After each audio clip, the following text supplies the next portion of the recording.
Hello and welcome to the Navy Blue Corner. I'm Ian, and joining me once again, the big return to not only the pod, but for those that are watching on YouTube, you'll see it. But for the audio listeners, I am joined in person again with the great man, Lockie, in the flesh, in a bit of a makeshift studio. I'm loving my it. sort of spare bedroom at this stage. But Lockie, mate, finally getting you back on the pod. And after a win, how good? Just have to ask, how are you? How are you finding your time back in Australia? And what was it like to finally get a Blues win after, 6 or 7 weeks of absolute shit, Lockie? It's great to be back in Melbourne for a few weeks, mate, of course. It'd be a grim time if we did catch an L on the weekend, season over and everything. But we live another day, and now I'm just looking forward to going to the footy for the first time in 5 months, I'd say, next weekend. So I'm looking forward to that a lot.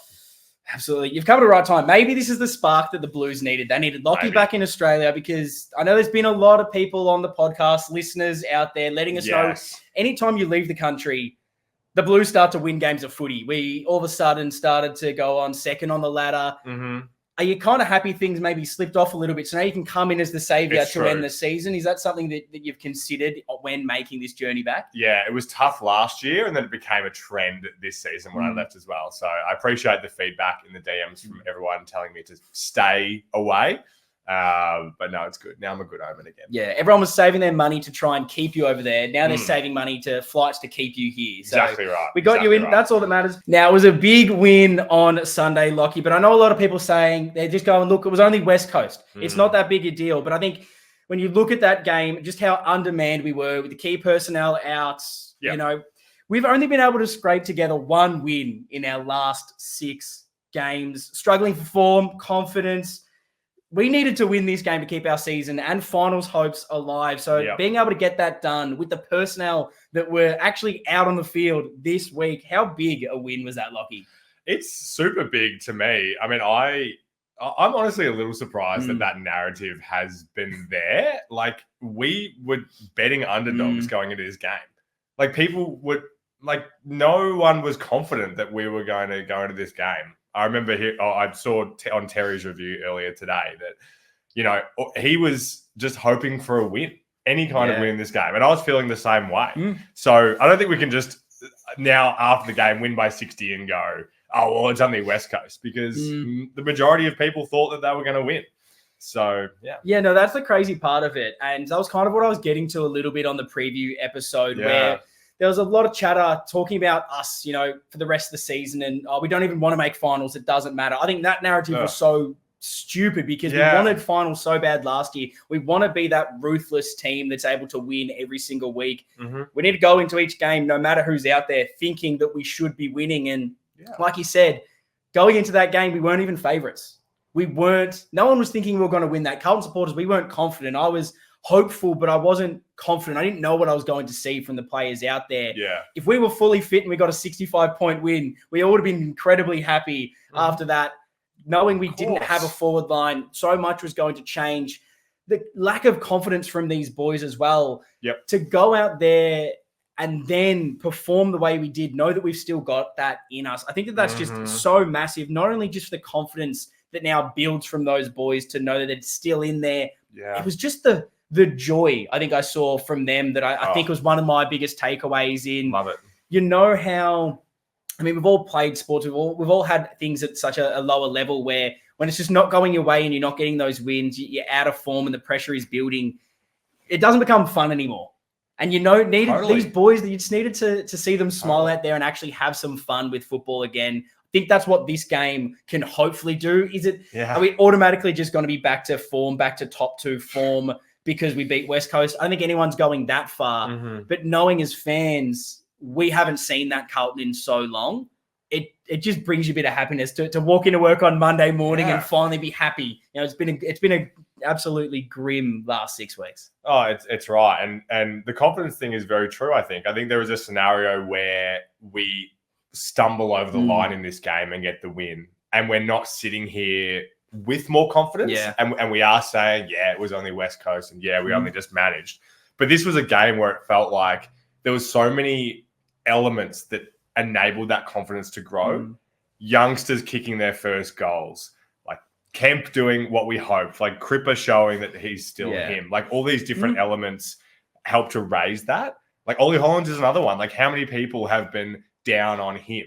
And for him to show that he could step up, like the confidence has just been raised at another level, I feel. And we had to win. We lose that game, we pretty much don't make finals. We're then needing to beat St Kilda and then hope results go our way. So it was so important to get that and heading into that last game against the Saints anyway. But of course, you lose that game of football and the confidence is completely gone. No one is going to go into that last game of the round against St Kilda and think that we're any chance to win. So it was just everyone, players, fans, they needed to know that that was still in them. I don't care who the opposition is. I don't think that that matters. We went in needing to win. We often in the preview show have the what do you want to see. Yeah. And this week I just said win. I don't care about anything else. Get the 4 points. And, well, we got that. And I want to ask this question to sort of kick this off because that has been the thought. I've seen a lot of people say it's only West Coast. And I agree with that too. A little bit because we know that they're still bottom 3 side in the competition. They're not an amazing opponent. They were coming off the back of 2 wins, fresh coach. They've got a bit of optimism. So are you able to take anything away from this game? I guess knowing that they aren't amazing and they didn't really have anything to play for. So how much can you really take from that game heading into the St Kilda clash? You know, when we're looking at these, you know, the forward line functioning well, the midfield back, do you have to caveat it with, look, we weren't playing a great opposition? How are you kind of seeing that overall? I think I would be happy for people to make their arguments either way with this one. And maybe this isn't a great way to answer it, but I think the proof will be in the pudding after this week. If we're rolling out there with a similar situation against St Kilda and it doesn't work, then maybe we can hindsight and say, okay, that was the case. I'm not in that camp right now. I'm feeling like a number of the I guess the issues that we've felt throughout this season that have been really prevalent, you know, and you've got some great stats that you're going to share around those. But like the one that I'll point out is like the inside 50s and how we were doing that. How can you not at least feel a bit better about that situation moving forward? Like, I don't know. I don't know if you want to go into that now, but like we can go into the specific components of it throughout the episode. But it was almost when you looked over the last 6 weeks, every little thing that we hadn't seen that we were worried about, it was fixed at least for this game. That's how I felt. Pressure, intensity, up, tackling there, inside 50s, the way we moved the ball, wanting to take the game on defensively, coaching moves, having to do something because of the injuries and change things up. Everything we've asked for has been there. Now, it's positive because we've got the win. You're going to get that positive spin on it at the end of the day. Yes, you can still say it was West Coast. The opposition wasn't there. And it was 1 week. We weren't getting too negative when we just lost to GWS. When we lost to the Dogs, we were still saying, I need to see more of it 100%. Not working. We saw a trend over the last, 7 or 8 weeks that by the end we went, okay, this isn't working. There's something wrong. We're not going to overreact to a West Coast win. But you've got to be positive after that. When we haven't had that positivity. And I think my big key point to it all is this team fully fit just about struggled to beat North Melbourne, who are West Coast beat them the week before, arguably better than West Coast. A team with none of those players beat West Coast easily. When I'm looking at it, I'm saying, let's just take this for what I saw and not try to caveat anything because we needed to go out there and win. We got the job done. We can discuss the rest when we're talking about St Kilda, but game in isolation, it was massive. No, nothing more to add there. You don't just accidentally win a game by 10 goals like this. So we got to be proud of it. We would have been happy if a fully fit Carlton beat West Coast by 65. Totally. So we would have taken that. An injury-ridden team with no Charlie, no Harry. Again, we thought we weren't favourites. So absolutely. But I want to pretty much kick this off. The big discussion in this game, talking about one of the key points, because it's something I went hard on in my Hawthorn review. And it's something we've kind of spoken about a lot over this really poor run. And that's been the mentality piece. Getting that intensity, getting that start back up there because, our season was riding on this game. We had to win it. And it was that against the odds type of performance. we weren't favourites, Lockie. We've said it about 100 times now. No one was backing us in, and that mentality, as I said, we've been questioning that so much. And I think in this game, it was so clear from that start that the pressure and intensity was back, something that has not been there throughout this period, that it has been wavering. So I got to ask this question here from the back of that. What was that difference in this game against West Coast? Why were we able to step up and get that hungry mindset from the get-go? We saw the pressure. We saw the tackling. That was all of there. I'll throw out a bunch of different scenarios at you. I want to see if there's any that you think were that reason. And those watching this on YouTube, let me know your thoughts. Listening in audio form, head over to the socials at Navy Blue Corner. Was it the fact that we were mathematically almost out of finals if we didn't win this? There was so much backs to the wall. Finally, we need to go and get it done. Was it that we knew we had to work harder because of the injuries, the personnel that wasn't there? Maybe were we a little bit more hungry because there was the extra energy of the debutants, the youthfulness through there? Was it just that it was against West Coast? I mean, what do you put it down to that we haven't seen this intensity, tackle pressure, hunger for the past 6-7 weeks when we know we've needed to win games? Why was it here this week? And how can we maybe look to extend that going on against St Kilda and hopefully for a finals campaign? It's just as hard to answer that question, I think, as it is when it isn't there, and we're trying to know that why did we not turn up against Hawthorn on a beautiful Sunday in Melbourne when we're celebrating our history. Definitely, your first couple of points resonate the most to me. Like something that kept staying with me all week was Vossi in his presser. Yeah. And you know me and the press conferences, I don't always like to take the things on board. But he said like 3 or 4 times after the Hawthorn game, next week. Give us next week and you'll see, we'll see the response. Yeah. Whatever the response is, we'll go from that. And it was just a bit of a different energy from him. And it made me feel like if we do lose this game, things are going to be bad.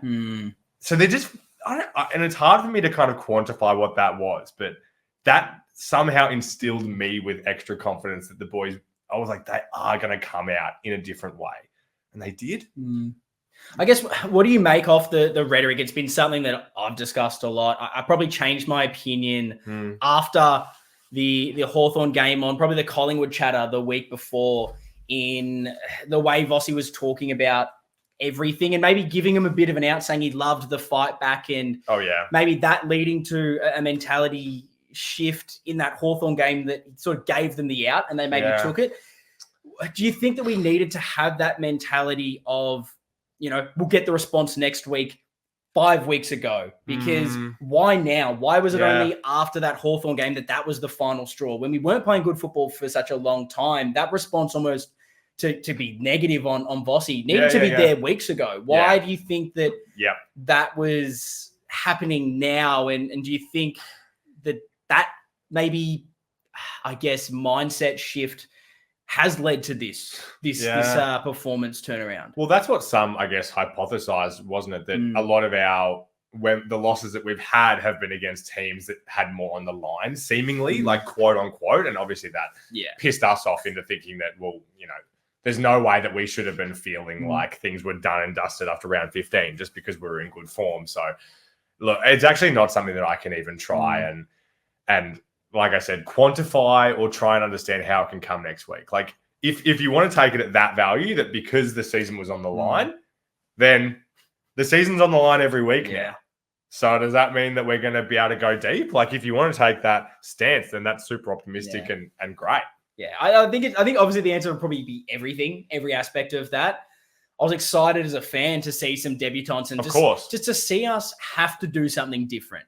We've been critical on Voss and the coaches, maybe not experimenting enough or changing things when it wasn't working. Now they're forced to do it. And I think that was maybe a positive heading into the game, thinking, okay, what does Ashton Moyer look like? What's Cooper Lord like in the midfield? How are we looking with maybe a Kemp or McGovern forwards? I think there was a lot going into this that maybe was exciting, and that energy is going to feed in that change room before the game, where maybe there was too much of that negativity when you look at the opportunity that's there, everything riding on this game, but they may be just struggling with that and looking at the negative, thinking, shit, we lose this game, our season's done. Absolutely. And whatever it was that shifted it this week into that more positive, this is our opportunity. Let's just take it. Let's leave everything out there rather than being negative. But I mean, I hope that can persist. I hope it wasn't just that it was West Coast. We can do something against the Saints, because that intensity is what we need to do. And I've got a few stats here, Lockie, for you. Using the iPad for the YouTube watchers being like, what's he looking down? I normally have it. Value. Well, normally when we're doing this separately and remote, it's all in front of me on the laptop screen. Not there at the moment. So I've gone professionally, borrowing the iPad from the girlfriend. So we absolutely love that. Not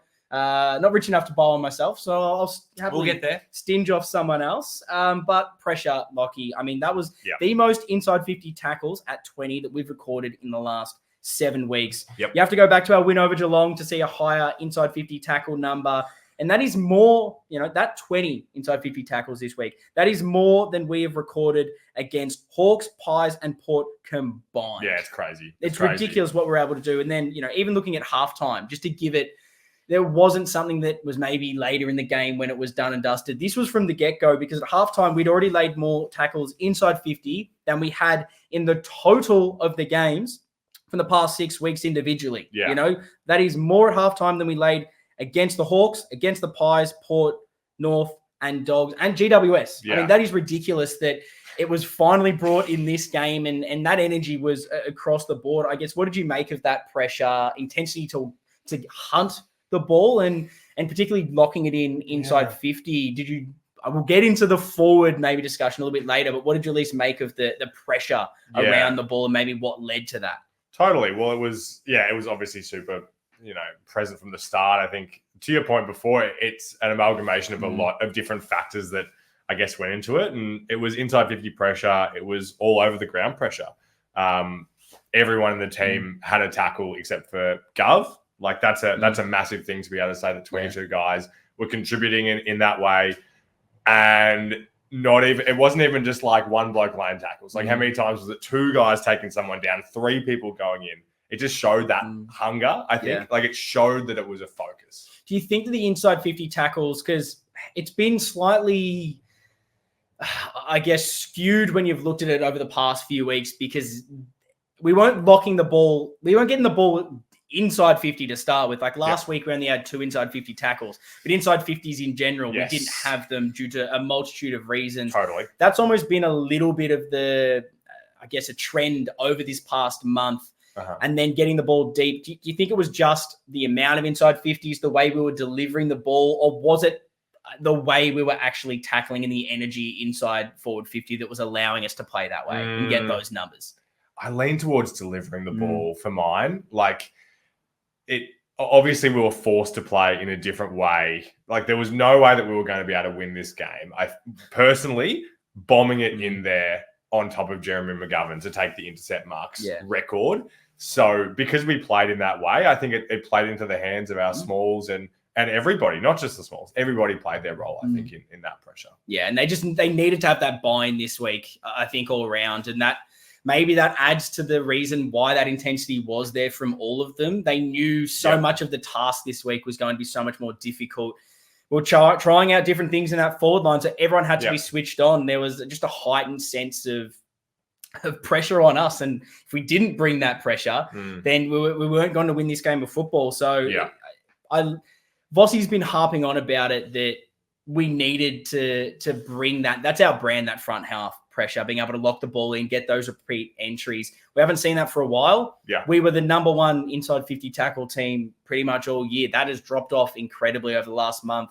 For that to be back, and that hopefully be our brand, if we can find a way to continue that for at least St Kilda, and that would mean beyond for me, if we bring that inside 50 pressure, then we're winning the game next week. Totally. It's hard to lay a tackle in. It's hard to lay a tackle when someone is taking a mark on the opposition team. So when we're not allowing that, then And I guess talking about that intensity, talking about the pressure, obviously the contest is something, that contest and pressure is Vossi's mantra. We've talked about it a lot, but clearly that our work around the contest, around the stoppages it's big to how we play. And it was big this week. We won the contested possession count by 27. We've only been plus 10 in that differential once since our win against Geelong. Yeah, that's interesting.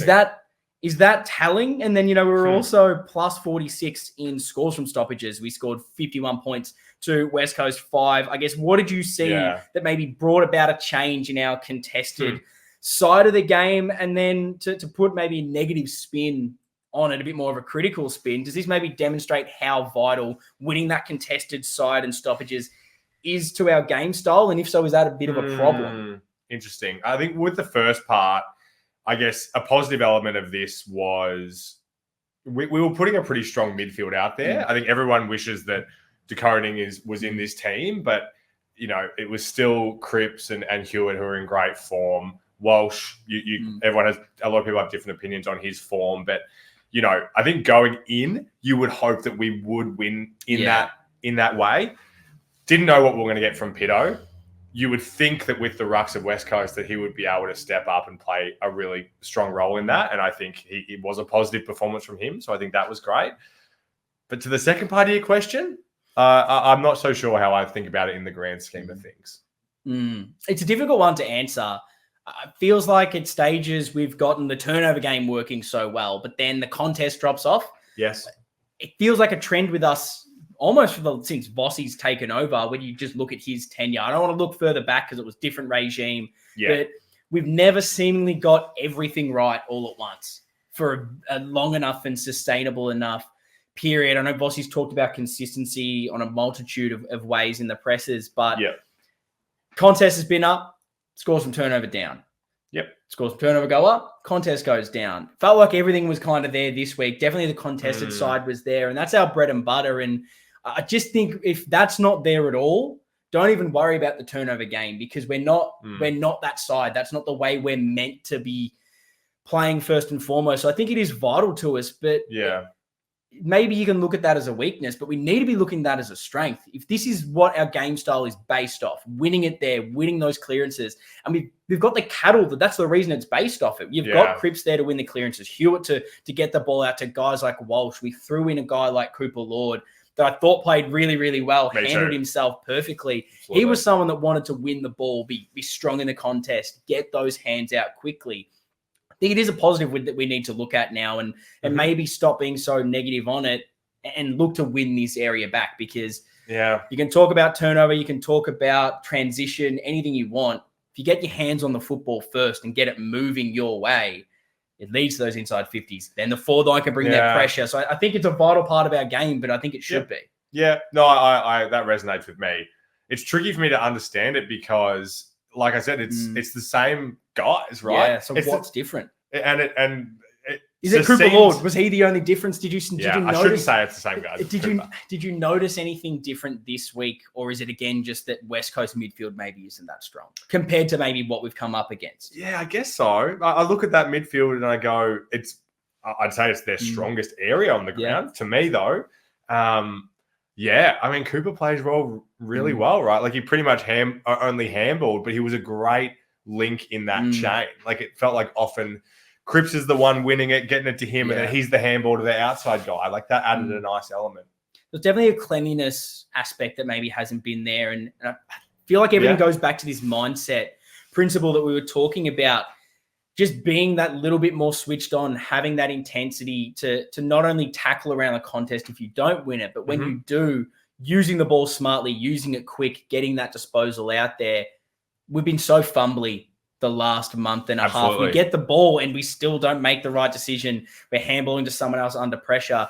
The want to create options that I was hot on after the Hawthorn game that I thought they did really well. Hawthorn themselves they won the ball. You knew exactly where they were going. Oh, didn't you? And I was saying in the Hawthorn game afterwards, my biggest issue with us and why I was so down on coaching and everything on the play is their execution was, well, what is our mode of play? When we win the ball, we look so indecisive. There wasn't a clear, seemingly path. It was, if that first option's not there, they had no idea what else to do. Now, that option seemingly this week was there. Yeah, you're right. But even when it wasn't, it looked like there was enough working around the contest that, okay, if Lockie's not on today, I can find someone else. Yeah. And I know that someone else will be there. I'm with you. Is that all mentality? Is that all this is down to, is these boys simply being switched on compared to what we've seen the last month? Or is there something else in it that, I know it's such a hard question to answer, but surely it's not just, a guy like Cooper Lord comes in and just his energy around it shifts. Yeah. It's hard because it feels like a cop-out for me to say that could be the main thing, but I don't have anything else that feels better. Yeah. Let me know what you think in the comments below on YouTube or over on the socials at Navy Blue Corner. What was the difference in the contest? Why are we getting our hands on the ball better? Maybe you could say that it was Pitternet winning the ruck battle. We know that West Coast don't have a great ruck anyone. They don't have any good ruckmen, really. Yep. Us finally being able to win that battle convincingly might go a bit of a long way, but let me know. And I think the other key part of this, it was the most interesting component heading in, was forward line. Yeah. It's been a long time since we played without Harry and Charlie not out there together. No Jack Martin as well. So what were we going to see here? And I mean, who would have thought that our best forward line was going to be Kemp, Kennedy, Williams, Owies, Durden, Motlop, and throw Ashton Moyer in there for a quarter. Yeah. I would never have believed you and said that the best performance that we've seen this year from how our forward line functioned and entries inside forward 50 would not have featured Charlie or Harry. So how do we get our forward line functioning that way each and every week when we get these guys back? What was the difference this week, Lockie? Why did we move the ball better? Why did the forward line look so good? It's almost going to be the most interesting storyline for me in the life of this podcast. Yeah. How this evolves from this game. Because it was astounding. Because to me, I don't know if it felt the same to you, but it felt like in the first 10 minutes of the game, we weren't there. Yeah. It felt like we were still playing in that, you know what I mean? Move it, get it in there at all costs and see what happens. And then it switched and they went back to the week where they said, don't you dare do that. Yeah. And it just meant that every player was an option and we were sensible and lowering our eyes. And for the love of God, if we can find a way to harness that with the other two back, I genuinely think we are unstoppable. Well, we've said it since we started this podcast, how much of an issue moving the ball and entering inside 50 has been. We long bomb down the line. Ball movement has just been a problem. And we look best. And I'll go back to the Geelong game when we looked the best all year. We were doing this. We were creating options to move the ball inside 50 just to get the ball to a good launch zone. Yep. And then instead of just getting the ball and going, look, I can hit it to the hotspot and I know someone's going to take a mark or at least compete. We knew this week that you can't do that. And it did take us a little bit to adjust. I think that first 5-10 minutes, everything was there but the execution. Agree. Finally, that switched and it was, okay, forward line has to be proactive. They have to lead. They have to create space for each other. Yep. And then it was, okay, well, let's find these targets. And maybe instead of, if I know that target's not there, I'll throw a chaos ball inside 50 and we just know the speed has to pounce. We had to do something different and it worked. And that then led to the pressure inside 50. Everything was working this week. And I thought Durden played probably his best game he's ever played for us, doing that kind of speedy intensity around the contest kind of ball. Always was, again, he was electric, kicks 3 goals at the end. We needed a small to step up. I thought he sort of really led the smalls and showed a bit of leadership there. Kennedy jumped up, created a bit of a marking target. So that's all there. The question is, how do we do that when the talls arrive? I know I'm asking this question again because maybe I didn't get that answer, but is it a mentality thing where in this game the role was simply, we need to move the ball this way, we can't afford to? Do you think it was again that mindset of the every single player in the midfield going, look, we can't kick it. If we kick it long and to a marking target, we just know they're going to intercept all day. Is it as simple as that? Totally. I 100% believe it is. If I'm empathetic of our mids, and you think about Harry and Charlie being up in this forward line, and you want to believe that if I just get it near them, it's going to work out, and that has not paid dividends for us. So go ahead. Is there also an element maybe of coaching and directive that it shifted so much this week in the coach's understanding? Maybe we don't have those targets. We'll have to think differently. And if so, why have we not been thinking this way all season? If we're delivering the ball and creating that much space inside our forward 50 with Charlie, with Harry, you're getting an even better result because the players in there are better. So why are we not? Why is that not the directive? Why is that not the mental attitude? Do you think it's more coaching? Do you think it's just more players getting the ball and knowing, do I take half a second extra? Almost that instinctive nature where they're not necessarily thinking about it. This is their subconscious activating where it's that I can take an extra step and hit up Charlie on the lead, or just get the ball in because I'm under pressure. I think it can be both. I think there has to be a coaching element to it, though. Like I'm going back to thinking about what Vossi said, and I would like to think that in the week leading up, sometimes you talk about the coach is saying if someone does this, you're getting dragged or that kind. That's the energy that I would have hoped was there this week. Like if someone does more than once bombing it inside long to a contest.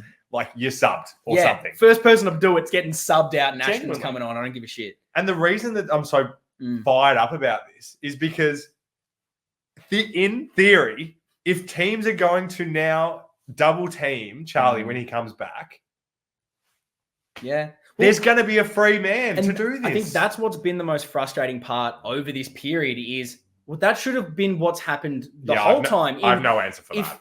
If the opposition know, okay, well, we'll just put 2 and 3 on Charlie, then Charlie becomes the decoy. Let's stop looking for him and, we should get, be that guy that gets off the chain, and we should be able to use someone else. And then all of a sudden it goes, well, okay, we've actually got to take that spare away and clog the space instead of double teaming. Then all of a sudden you get Charlie one-on-one again. So totally. I don't know why we can't get this working. That the pessimist in me goes, is it just simply because we're playing West Coast and they're not that good? And I think there needs to be an element of that. Like no one is now thinking, oh, we figured it out. No. We're going to see this forever. It needs to be a prolonged thing. Knowing that it's there and they can do it, it's positive. Makes me more angry that we haven't seen it the whole time. Yeah, I got no answer for that. But at least this is now some tangible evidence that this group has of, look what happens when you do it.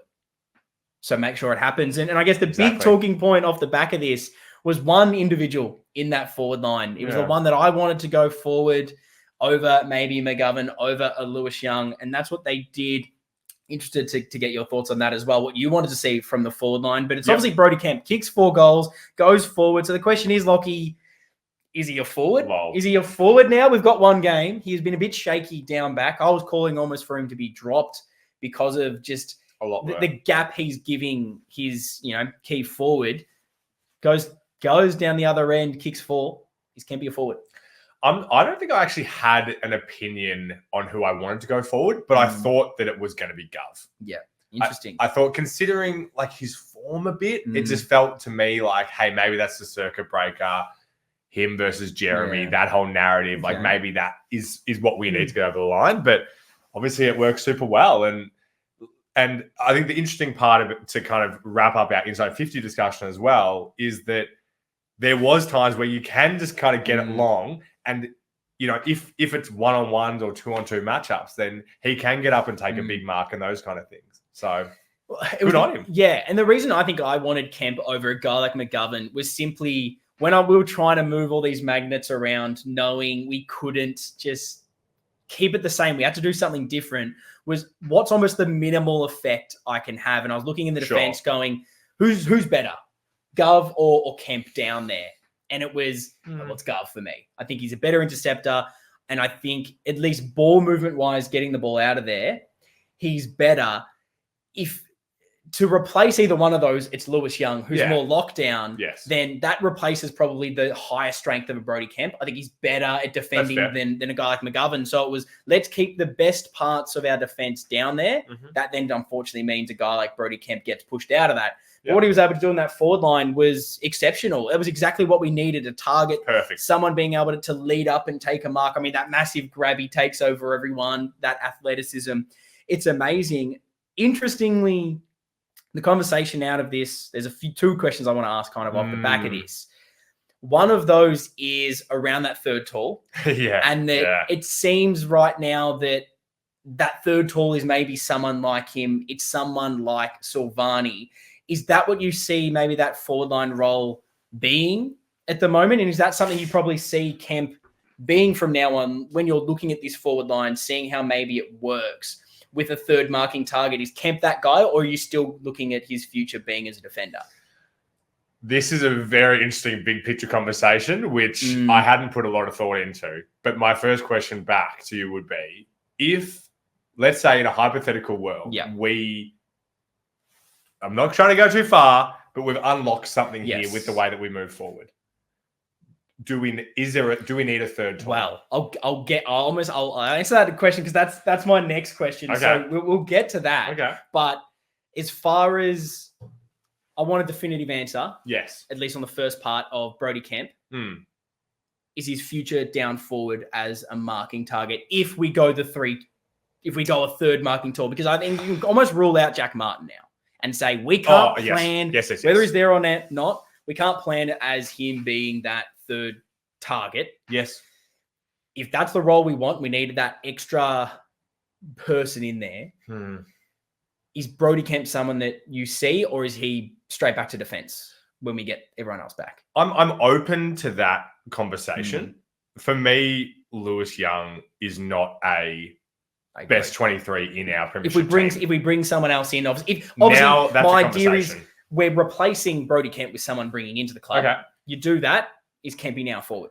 Well, yeah, I'm not going to make that call off one sample, but I'm also not going to say that isn't. I know that's the definition of fence sitting. We love that here. But no one can come to us and say he definitely shouldn't be forward. Yeah.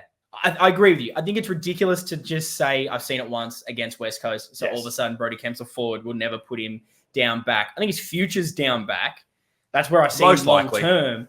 But maybe this does unlock something a little bit different, that if we need a target, he's there. This is where we'll go into that other thing you asked, because we all loved how that forward line functioned. And a big reason for that was the space, was the fact that we had all these smalls roaming in there. It wasn't clogged up by Charlie, wasn't clogged up by Harry and those dual players in there.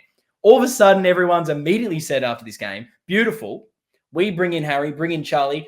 Kempy's the third. Does that not just go against the whole reason why let's this just send it in again was functioning? Well, now we've got 3 talls clogging up the space. That's almost worse. So how, if you're taking anything from the win against West Coast and how everything was going, does it make you question whether we need 2 amazing key forwards? I'm not saying let's trade one of them. I think that's almost too ridiculous right now. But is 3 too many? How are you seeing the forward line functioning, and how can we get the best out of it going forward? Is it 3? Is it 2? Is it 1? How are you seeing this conversation? Because it leaves a lot of questions, I think, after this performance. Yeah, I think you start with thinking about what your definition of a tall is. Yes. Because if your tall is a Pidanet type, like a bad, that's not what I'm saying. I didn't mean Pido bad. I mean just him down forward bad. Like basically, Doesn't someone that's a ruck, someone that's going to be like our second ruck, also forward. Then that feels not great. But if this tall is someone that's going to be able to apply pressure, mark on a lead, and that kind of thing. Like I think this showed, that a lot of these guys can lead and take a mark on a lead if you give it to them right. Yeah. Like we know that Owens can do that. Elijah Hollands can do that at the right times. So do you think Kemp is mobile enough to play that smaller role, or maybe even instead of you forcing, because sometimes we lose a bit of connection. Harry almost pushes up too high, wins it on the half forward, who's then kicking to Charlie. On the defensive forward, like the defensive 50. He's then kicking it to Charlie on the wing or half forward, and then there's no one else. I know we had the 3-pronged monster with McGovern that never really worked on paper. We thought it did. Is someone maybe like Kemp that's a little bit more maybe mobile, a little bit smaller, that he can almost push up and move the ball forward to the other two? Is that the right mix, or is that just way too tall? I'm interested to know what your feelings are on the right mix, and is there someone on the list that suits that third marking target inside 50 rather than maybe saying third tall? Yeah, it's interesting. I think I need to see it with Harry and Charlie back, because I'm with you. Like it's sad to say that there's every chance that when those two come back, we go back to our old habits, and then nothing is unlocked. So maybe a question back to you. Like we don't have the stats in front of us of who the guys were that were laying those inside 50 tackles and who were the ones taking the marks. But is there something to say about those guys not being in that forward line leading to better pressure. Like, I don't know if you can go so far as saying that. Oh, it's difficult. It's difficult. And it's so hard to know, again, off just that one game sample size to figure out what our best move is. I'm not certain. I'm not certain that Kemp is the right option. I worry that that's then just clogging the space again. Yeah. The question almost out of that I hate to entertain, and again, before anyone yells at me in the comments, I know it's one game and it was against West Coast. Yes. If this happened against, I don't know, an informed Sydney 7 weeks ago, then maybe you'd be like, okay, we're stumbling onto something. Kemp's done it for 4 weeks in a row. Beauty.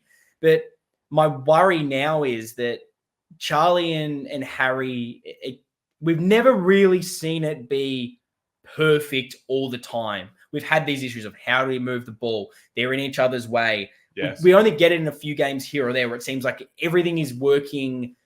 The synergy's there. Everything's working with each other. Has this maybe made you start to think, do we just need one of them? And is there a world, I know you love that phrase, to throw that back at you, but is there a world where, and I hate to entertain it, again, it's just a hypothetical, that we see one of those and Kemp being the way we need to go to get the best out of ourselves? I haven't thought about that, so I'll immediately say no. Yeah. I mean, I don't want to divert the conversation, but I've had two negatives that I wrote down from this game. And one of them was that Cripps and Kennedy as our second ruck still feels yuck to me. Oh, absolutely. Hate it. So if it's say in this hypothetical world, it's Charlie and Kemp in the team. Neither of them are going to take the rucks, right? So that still doesn't address that. I don't. It's maybe where a guy like Silvani, and whether it's him or a guy like him, at least he has been serviceable in that ruck as the second option. And he seems to play a bit smaller. He's more mobile, can move around the ground a little bit more. Maybe someone like him makes more sense. I think that's clearly something for the offseason, the coaching staff. It's a great discussion. They need to sort out what that second ruck is like. We lose something when it's, Cripper holding on for dear life on the ruck when about to give away a free kick, Kennedy doing the same. Right. It's not great. It's not clearly best for us.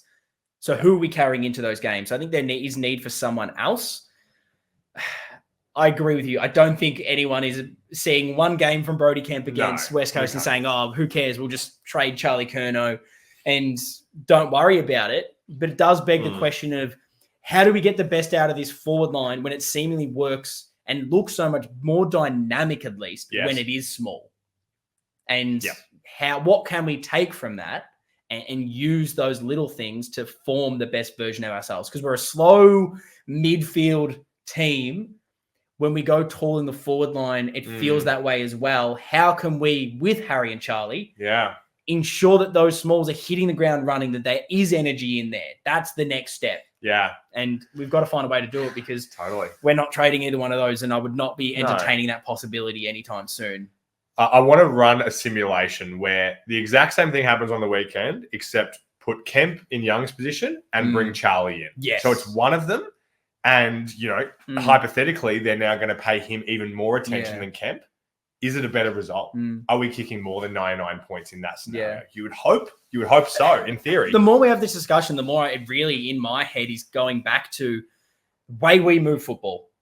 Like, I said it stupidly and simply because that's what it is. It's the way in which we're taking that little bit extra care, and then those ahead of the ball are just moving and working that little bit better. And when we do this, we look so much a better team. How do you do that every week? I don't know. We don't have the answer. I don't have the answer, because I don't know why it wasn't there for the last 6 or 7 weeks. And I go back with this caveat of it's West Coast. We didn't do this against North Melbourne. So it's not just the opposition.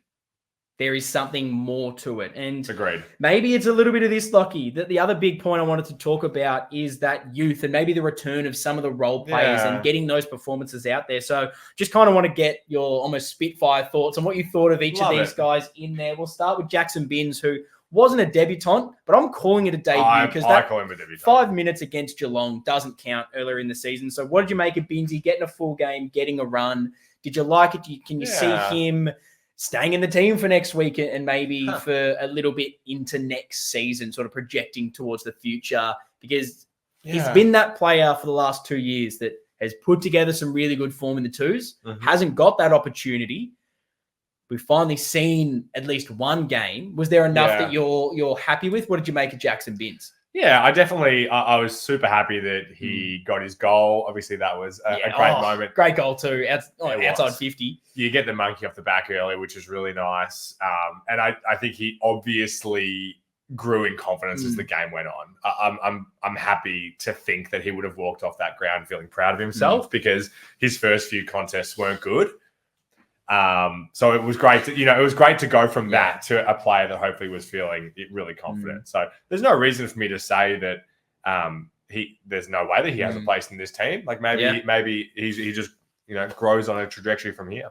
I like that there were positives, as you say, really grew into the game, struggled early, ended up negatively having 7 turnovers. Clearly that's a part of his game. We've seen at the VFL not be amazing. His disposal sometimes lets him down defensively sometimes, but you're playing really your first game of AFL football. It's hard to adjust. And then to have to, for all of these players to have, this is something that, hasn't been stated enough in that the pressure on everyone in this game, knowing we have to win, to step up to that, having not played at the level, not having that experience. It's absolutely insane. And I thought Jackson Binns grew into the game, 18 disposals, 4 tackles, gets the goal, 5 score involvements. We saw, the positives of what he's meant to bring. We saw the negatives of what that inexperience brings and the downsides of him, but he's going to be better for that run. And he'll probably get selected again this week. We don't have a lot of players most likely fit to come back in. I'm happy to just persist and see what we're going to get from him. We signed for a few more years, so let's get a little bit more out of him. I was very positive. Someone I was probably the most positive on out of all these was Cooper Lord stepping in, looking like he's played 20 or so games. What did you make of Cooper? He definitely didn't give first game vibes to me, and I think, like I said earlier, I liked the role that he played, seemingly being a bit of that link around stoppages. Like he wasn't the guy on the end of it, delivering the uncontested. He was in there and he was being really effective. He had, a few moments that were definitely first gamer vibes, I guess you would say, but I didn't feel like he was out of place. I think what I like the most out of Cooper, apart from just his intensity and just wants to tackle, to put the pressure to win the football, was the quickness in his decision-making to just get the ball out and do the simple thing. And it's dumb that we almost needed it from a first gamer to spark the midfield a little bit, but something that's maybe let the rest of these players down over this poor month is everyone's almost tried to become that player. We know Cripsy sometimes becomes a bit of Superman, gets the ball instead of just doing the simple thing, tries to take them on. While she goes, I'll be big Superman myself. I'll get that fend off and take those players on. Chera for a little bit when he was in there was doing the same. Cooper was not trying to take players on. He wasn't doing anything crazy. It was as simple as, I've got the ball, straight, quick hands. And you saw that quick ball movement through the midfield that last week against Hawthorn, we looked slow because we weren't defending well and we weren't moving the ball fast. Hawthorn's not a fast team, leg speed-wise.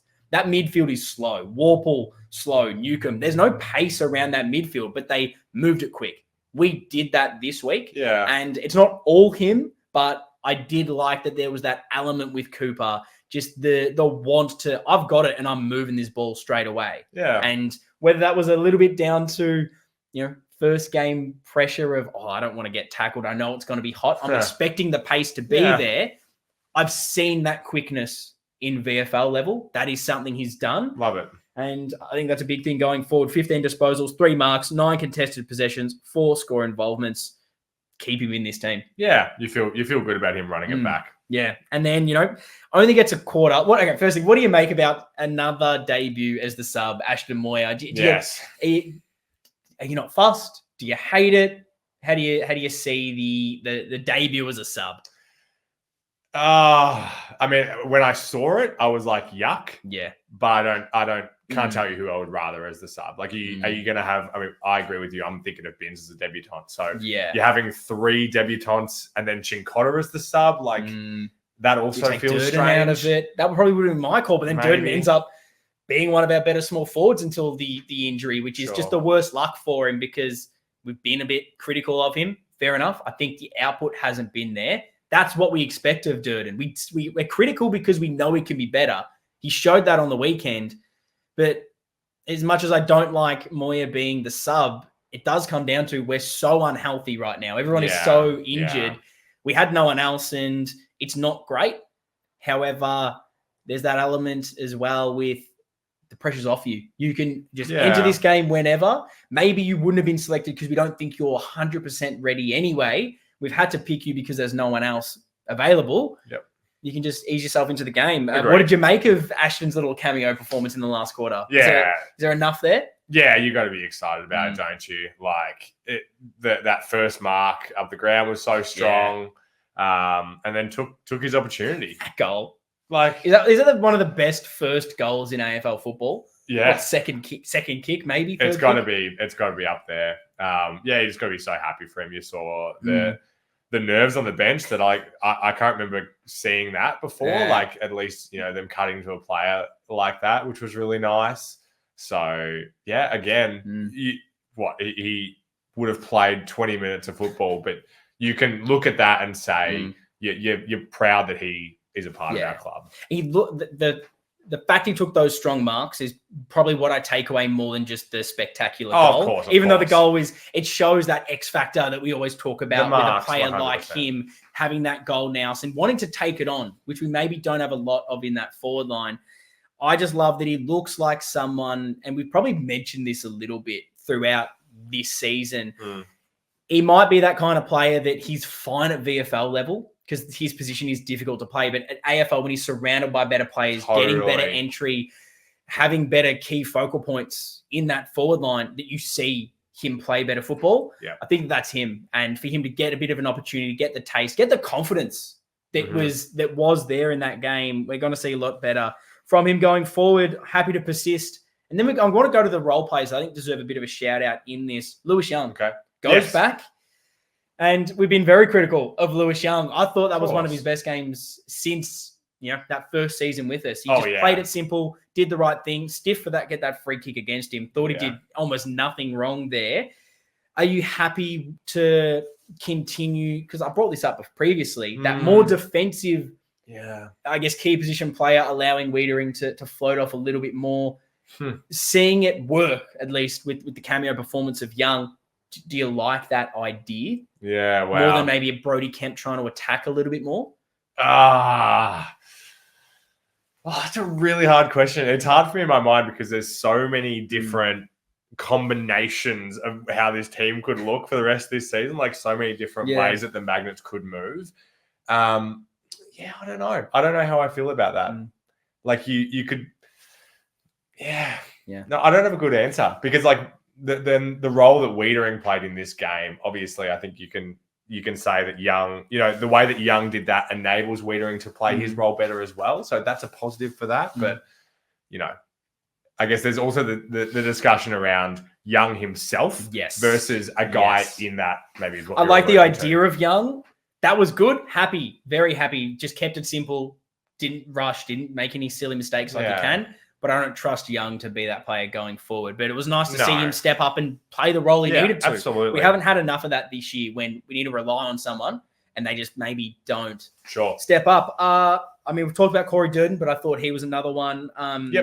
I will throw to you before I go my last one. Who else were you happy with? Those little role players that maybe stepped up and had those cameo performances when, again, heading into this contest, it was, who is it going to be? There's Cripper, there's Hewitt, Walsh, Wiedering, McGovern. Apart from those players, and I might be missing out one or two, but it was who's going to be the guy? Yeah. We're playing experienced players.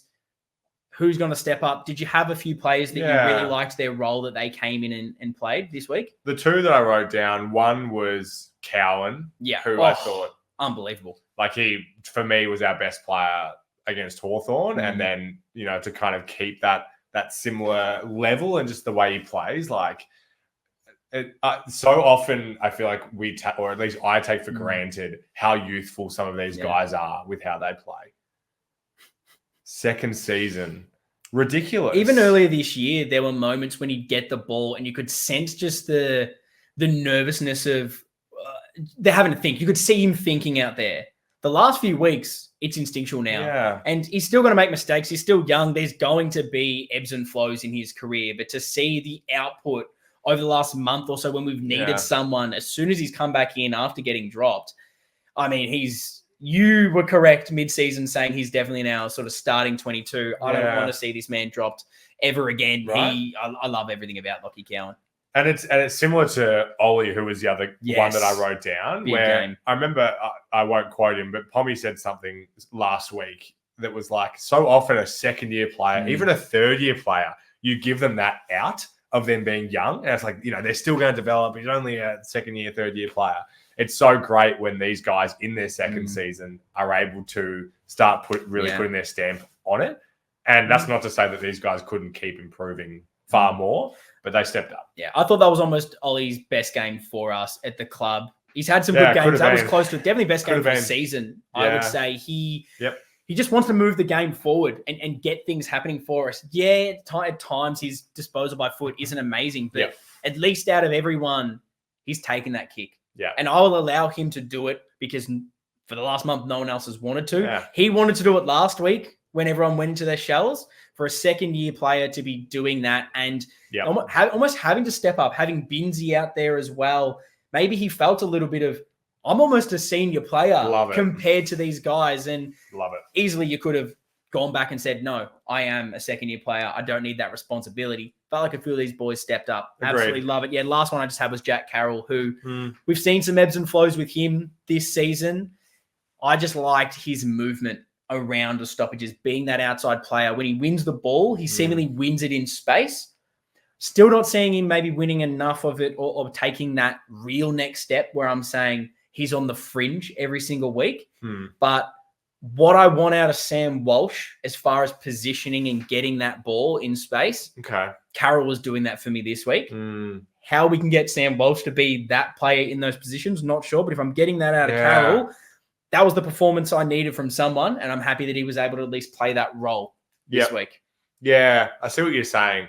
It's really hard for me to picture like what the role he plays in our best side is. Yeah. That's the part that I struggle with. He needs to put a big stretch of form together to put his hand up that this is my spot and where that is with this midfield. Now that Cooper Lord seemingly jumped in ahead of someone, maybe is he ahead of Kennedy? I mean, we haven't really spoken about him, but he got thrown forward again after being probably our best midfielder last week or one of them. We're throwing him out of different positions, and wherever we're putting Matty Kennedy, he's being one of our best players. It's true. Trying to get the blend of all these guys is going to be tough. And it's nice that for once this season, because it's been so bad, and people probably watch this review and be like, you're being too positive. We've been so negative on everything. It's not just magically fixed. I think it almost comes down to, I don't want to talk about negatives. I said this on the preview show. I'm sick of just saying everything's bad. Yeah. It's been garbage for 8 weeks. This is the first time there's been a bit of joy. Why not embrace that? If we lose against St Kilda, if we miss out on finals, then we'll talk about the negatives. Agreed. But I'm not getting into that right now. I just want to be positive about that. Totally. And so I think that's going to be interesting when we end up having these conversations about what's the right mix. We'll get to that when we get to it, I think. But that's what we've signed up for, doing this on a weekly basis. Like, let's leave the Hawthorn game where it was. And this is about the 120 minutes that we just saw, which was pretty much all positives for me. Absolutely. So now we get to a fun part where I am in the hot seat. And this will be interesting doing it in person. Very excited to the Grill the Corner, where we chucked out the listener questions this week on the Twitter, on X, at Navy Blue Corner. So if you want to get your questions in, either DM us on whatever social media platform, links are in the description, in the show notes for you, or just make sure you follow us and you'll get that notification. You'll know that we have tweeted out there and put it out there for you. Get your questions in. But what have the people asked this week, Lockie? And make sure I don't fence it. You're actually in the room here, so you can sort of hit me and make sure that I don't sort of fence it. I feel like an interesting thing that this segment has evolved into is, because so often the questions that we get are the hot topics that we're going to discuss. It means that now I can ask them in a way that all that discussion we had earlier, give it to me in a sentence, which is nice. Oh, okay, here we go. Fully off the fence. So we'll start with James, who said, "I've felt like many others that we don't play to the advantage of our forwards. With the big boys out, we brought the ball in differently. How does this show the coaches we need to reinvent our inside 50 methods when H and Charles are back?" Yeah. I think it does show that we need to do something about it. And whether that is that mindset that we touched on as well, on top of this, just having that extra emphasis of you can't just go back to needing to bomb it in because Charlie's going to be there. Have to work that little bit harder. But I think it's massive on this forward line and how we want to structure it, whether it's personnel or leading patterns and movement. We need to get more space. We need to be letting players lead at the ball. We need the smalls. What I was so impressed with was the speed that we're hitting contests. Yeah. And that was down to the fact that we had to play dart balls inside 50. If we do lob one up, why are we not getting that Totally speed and intensity down at ground level? We've often said it's the way we kick the ball inside 50. I think it's almost everything as well. I think the movement needs to be up. So how the coaches work this out will be interesting. What mix do we almost, like we've alluded to, get rid of that third tall, get rid of ever thinking about it and just get who's fastest, who wants to apply that tackle pressure and just have it, hunting with those ridiculous smalls, maybe not have those as many of the high half forward leading up types and just getting scattergun smalls. It's true. Because we played always Durden, Motlop. Is that Williams. Type of smalls the right move? Yeah, potentially so. I want to ask you a hard question, but I don't know how to properly phrase it. But do you think if we do see Harry and Charlie back this season, like if the injuries and the way that the season unfolds, do you think it's going to be there? If you had to, I'm not confident. I'm not confident because I haven't seen it. Yeah. Feels like we were forced so much to have to do it and everything was on the planning and preparation for it. Clearly that shows me that that's not the planning and preparation when they're there. Probably. So what is that strategy? And because I haven't seen it all season and for the last two, it doesn't fill me with a lot of hope that that's the strategy they want, but I think we need it. I think that needs to be the way we move the ball going forward because Charlie will kick 12. Tim Gigantor, our good friend, have we been playing Brody Kemp out of position? Give us your off the fence on that. Maybe. Like genuinely maybe. And I know that that's so fence-ity for you, so feel free to push me off. But I was adamant that he was never a forward. That when we saw him earlier a few years ago training in the forward, I'm like, that's just not him. Chuck him down back, let him get that position down pat. Last month or so, I've been thinking maybe he's not that key defender because he's giving his opponent so much space. He's marking the ball well. He wants to take the game on, but seems so error prone. Maybe this is the thing that maybe he's a forward now. Like it's actually thrown me where I am fence sitting. And I'm not certain. I think if you gun to my head, ask me, I say he's still young. So those issues in the defense, potentially just down to some inexperience and he'll grow that confidence. And the way he intercepts down there, the way he wants to move the ball, probably best suited to us down back. But is there an issue where him and Gov are too similar right now? Sure. I don't know. But I think, gun to my head is that he's a defender, but maybe it gives us a bit of versatility that we haven't had ever. So from Timmy Dub, did we learn the meaning of your strength can also be your weakness today when speaking about that forward line? I think so. I think all round I didn't necessarily just think forward line when you said that. Oh, interesting. I thought everything in like mentality, in the weakness is that all the players aren't out there. You have to step up. Is that a strength that you can just turn every single weakness into your strength in that instance? And maybe forward line, maybe we found something there. And I'm not saying we need to can and trade Charlie Curnow, but it's how do we evolve what we did into it when we've got the tools there. So I think it is. I think clearly that mentality, that mindset on every aspect of this team needs to be weakness of the strength. And also, I said on Twitter at the time, so anyone that missed it, but he's being big on the hashtag 75. Oh, I did. It was hashtag 35 this week. Stopping West Coast, not letting them score. Something needs to happen. But I mean, stop the opposition from scoring, defend well. All of a sudden, you look a better team. I love it. Last two, these are just a comment from our mate Sal. Who would have thought, hey, some fresh blood changes the team's mentality, which we've talked about a lot. Bit of energy. And from Austin, will we ever lose again? We're back to that. Remember, what game was it? It was probably Richmond. Yeah. We were wondering whether we'd ever lose again. That wasn't that long ago. We couldn't win again. It was funny. I was almost going to start this episode by saying winning things a bit boring, isn't it, Lockie? Yeah. But, I mean, seriously. We have less to talk about. No, we don't. We've got so much to talk about. It'll be tough. It's going to be tough now. Still, massive game this week against St Kilda. Just because we did it against West Coast doesn't mean it's going to happen. They're the season killers at the moment. Beat Geelong. They've been playing some good football. Almost killed off Essendon's season as well a few weeks ago. They're up and about. Going to be a really tough game, but we just have to bring our best. And thank God we've seen it. The players are a bit confident. There's a bit of higher energy. Once you get all those injuries last week on top of the bad performance, you almost never wanted to watch a game of footy again for the rest of the season. It was like, just turn it off. I don't want to see this. Energy, vibes high, confidence back. Why not? Wow. Why? Like I said this in the preview show, like why are we as fans living in such the negative space of, let's be realistic. Like, be delusional. That's what we're here for. We're here to go spat everywhere. But why can't we just win every single game for the rest of the season and be stupid and buy in? Like, that's our job, to be hopeful.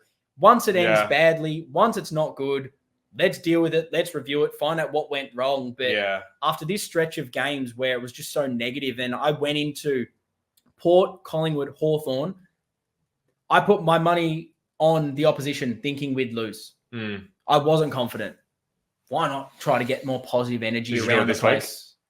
No, he was on. Positivity. In fairness, though, I did tip West Coast, but it was a strategic footy tipping, trying to hold my lead because look how that played out. Well, that's it. I probably should have been more confident. I didn't go into the game going, don't think we'll win today. Yeah. It was more strategy where I'm leading. I know the guy below me was going to tip West Coast because I'm a Carlton supporter, and he knows that.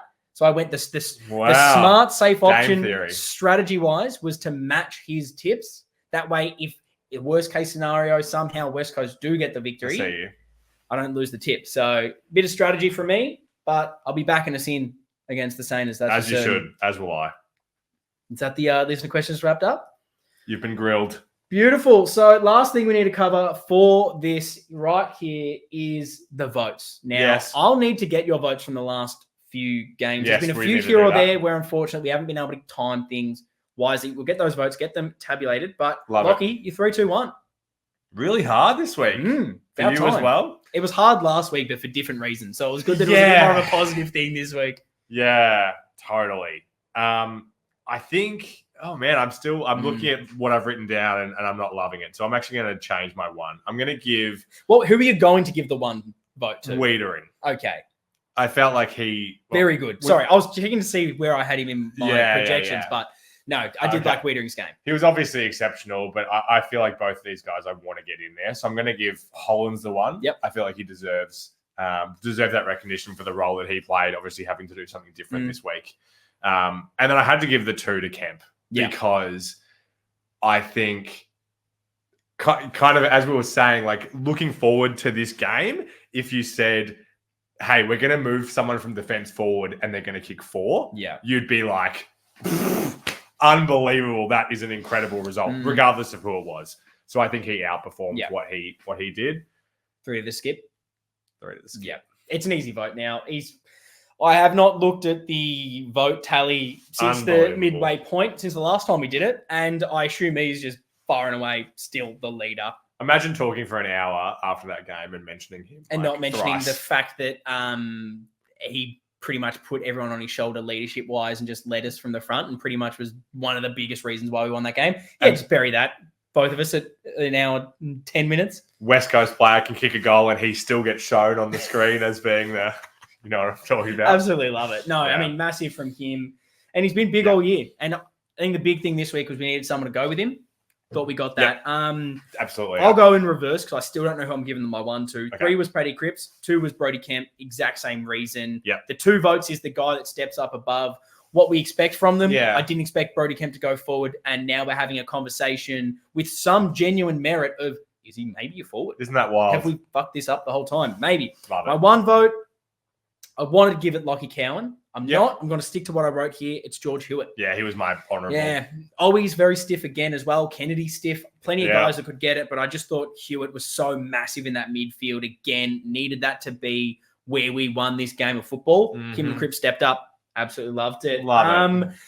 That's basically going to wrap up this episode, Lockie. Finally, a positive one. Now, we could have been super realistic in this and talked it a little bit more, maybe Yeah. concrete analysis going through each point. But after the few weeks that we've had, not even having you in the country, not having you in person, it just needed to be a positive I love it, show. mate. We need the positive energy back because, Lockie, there's one game left. There is potentially one game left, not to be negative, but there is potentially one game left of footy for us to watch Carlton play this year. That's sad. We don't want that.